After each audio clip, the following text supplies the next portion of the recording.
Bonjour à tous et bienvenue en classe de Terminal S pour un cours de mécanique. Aujourd'hui, on va travailler sur l'étude du mouvement des satellites. On avait déjà commencé à l'épisode 7, maintenant on va continuer à l'épisode 8 et aujourd'hui on va travailler sur les lois de Kepler. À l'épisode précédent, on avait vu que lorsqu'on avait une planète qui tournait autour d'un astre attracteur, on avait étudié un mouvement circulaire et on avait vu que la vitesse, elle était constante. Et on avait vu aussi que cette vitesse, elle est égale à la racine de g, la constante gravitationnelle fois la masse de l'astre attracteur, on avait étudié la Terre, divisé par r, en fait le rayon du mouvement circulaire ou la distance entre l'astre et le satellite. La première loi de Kepler va nous informer que dans un référentiel héliocentrique, les planètes vont décrire un mouvement elliptique. Dans une ellipse, il y a deux foyers. Lorsque les deux foyers sont confondus, ça devient un cercle. Lorsque le mouvement est elliptique, alors l'un de ces foyers est occupé par le Soleil. Par exemple, ici, voilà le Soleil. Et la Terre va tourner autour du Soleil, si on prend la Terre comme planète, comme exemple.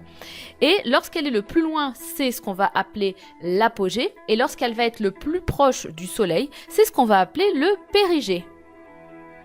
Maintenant, la deuxième loi de Kepler va nous informer que pendant une même durée ΔT, le rayon entre le Soleil et la planète va balayer une aire qui est la même. Prenons par exemple un mois de balayage, donc là on a un mois, et là on a encore un mois. Pendant ce mois, on va balayer la même aire, avec le même temps. Sauf que on ne parcourt pas les mêmes distances, elles sont représentées en jaune là. Donc ça veut dire qu'au niveau de l'apogée, la Terre pour un temps t va en fait parcourir une distance qui est plus petite que sur le périgée où la distance est plus grande. Ce qui implique qu'à l'apogée, la vitesse est petite. Et ce qui implique aussi qu'au périgée, la vitesse est maximum. Et puis maintenant, on va étudier la troisième loi de Kepler. Pour ça, on va se rappeler ce qu'on a fait au chapitre précédent. On avait un satellite qui tournait autour d'un astre attracteur de façon circulaire. Ce cercle va avoir un périmètre. On peut déterminer ce périmètre qui vaut 2 fois pi fois r, 2 pi r, donc c'est le périmètre d'un cercle. Et on avait vu au chapitre précédent que la vitesse de rotation d'une planète, c'était racine de gm divisé par r.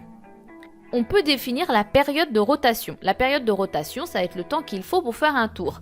Donc ce tour, c'est 2 pi r divisé par la vitesse de la planète.